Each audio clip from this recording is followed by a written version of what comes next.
And now for the exciting conclusion to my community post. What was under this book? A book from P. Stew. That's right. Making It So, a memoir. I got this for Christmas.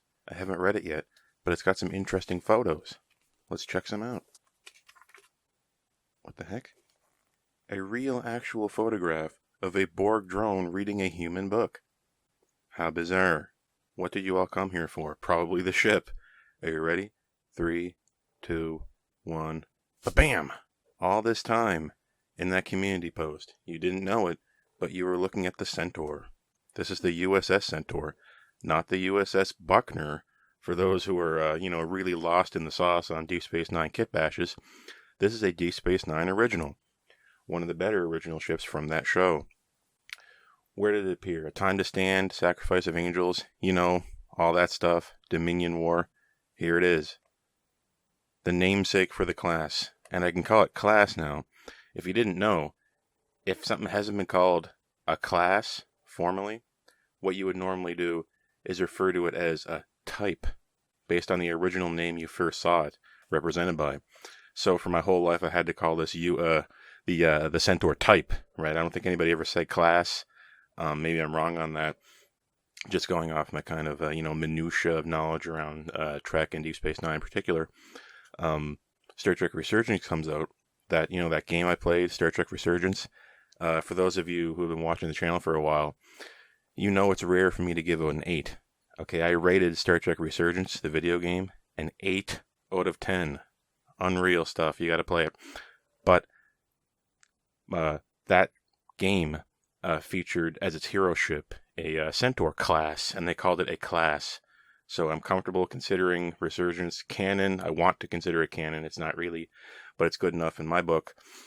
This is the Centaur. A kit bash from Adam Buckner, a supervisor in the special effects department for Deep Space Nine. For a long time, I was looking at images of this called the USS Buckner. This isn't that. This is the Centaur. I have no idea if it was always intended to be the Buckner or it was always intended to be a Centaur, but here we have it. Sorry, Miranda bros. This one's just better. I rated this, if you didn't know, as an S tier in my ultimate Starfleet Federation Earth starships / ships in general tier list. Let's bust it out. Okay. Oh. Okay. It's heavier than I thought it would be. Okay. Wow, that's really something.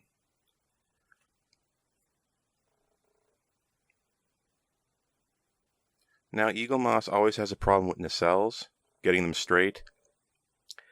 And let's just say this ship is nacelle. It's very nacelle forward, okay? If you get the nacelles wrong on this, it's going to be horrible. And they didn't. They somehow did it right. I don't know how or why or by what miracle. I keep getting like XLs and otherwise, ships with like small nacelles where the nacelles are they're crooked, they're bent, they're rotated wrong. But not so on this one. It's not bad. The nacelles are straight, miraculously. You wouldn't think it. These tiny little chopsticks, but they're pretty straight. And I must say, the detail on the surface does not leave a lot to be desired. I had just reviewed the Enterprise refund, and from Eaglemoss, and the surface details, it looked like a toy, okay? It did not look like a representation of something real. The Centaur, however, it has Aztecing. It has details. It almost looks like it's dirty. And that's a good thing. Like there's little spots on it. Wow, it's really, they really packed a lot of detail into a small model. TNT comes in small packages. They packed a lot in this small package. Okay, we got the greeblies. Those are on screen. That's accurate. We got the torpedo section here. And you'll notice this ship does not have a deflector. But then again, ships have not always had deflectors. So this is par for the course if we're considering like the Miranda. I was wishing since forever that this would replace the Miranda, and we would see this going forward. Maybe a variant with the nacelles closer together, just for you people who, for some reason, are crazy and want that. This ship has a wide stance. I like nacelles in the bottom. I like small ships. I like simple. This is it. That's why I loved it so much. And thankfully, I'm not disappointed with this model. As you can see with anything that's using an Excelsior style bridge module, it is absolutely minuscule. Since the very introduction of the Excelsior class, there's been a lot of confusion over the size. What do you look at when you're thinking of the size? The bridge. We know how big bridges are because we spend so much time in them, right? Therefore, the eye is drawn to the bridge, and when your bridge is too tiny or too big, that means the whole ship is wrong, size-wise. And this ship is tiny. Call it screen accurate, but I don't think the ship is that big. Oh, I love this. I just noticing this. I love this. Remember, in starship design, repetition is strength. That angle here, it's repeated at the front with that gold section. That's how it's done, right? So we got one kind of forward arrow here. It's very fleeting. It's very forward. Very nice. It looks fast. This gives me the image of speed. And, how come we didn't have 200 of these flying around? Your guess is as good as mine. This is an Excelsior style kit bash. I love the Excelsior style parrots. Maybe we should have got more, kit bashes in the Excelsior style, but we were robbed. But I was not robbed on this model. It's metal, plastic nacelles. I mean, what else were they going to be? It feels like a plastic nacelle pylon, plastic center section, or secondary hull if you want to call it that. That is the Eaglemoss standard size U.S.S. Centaur, and I don't know if they had an XL. I wish they did. I would love it if we got an XL U.S.S. Resolute from Resurgence. I would buy that in a second, but I don't think it's going to be happening. Eaglemoss's situation being what it is. I can't keep doing these unboxings so often because I'm not rich. This one was cheap though. I think I got it for like $20. When in the Eaglemoss kind of like liquidation kind of scheme here that they had with Master Replicas. But when it comes here, cross country, I need to pay an additional amount of money. In this case, I think it was $20. So I'm getting this little ship for $40. No booklet, no nothing. If I didn't love the Centaur, I might be disappointed, but I'm not. Like I said, surface details, excellent. Nacelles, straight. Hull livery, correct. That's not always the case if you've seen my TOS Constitution class. Lots of details. The little greeblies, screen accurate, from what I can tell.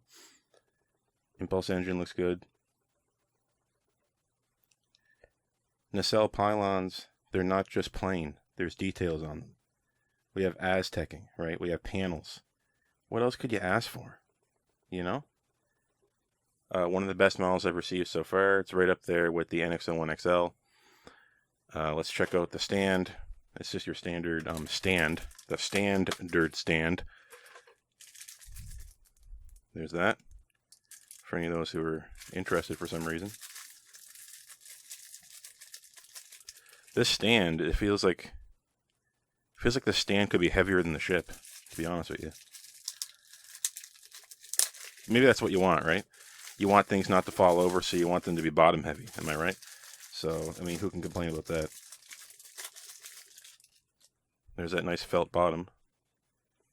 Where's my stick? My clear standing stick that I keep dropping. Hopefully I won't drop it this time.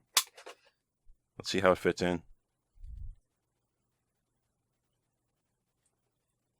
And they just leave it up to you to figure this out.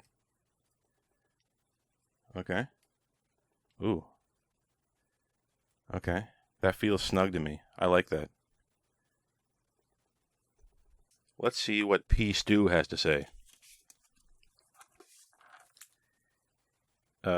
Yes, he said excitedly. You've got it. And off we went for the remainder of the morning. He gave me notes on every single page, literally. He borrowed a pen and marked up my script. Okay. Thanks, pea stew. I'll remember to have some pea soup later in honor of you.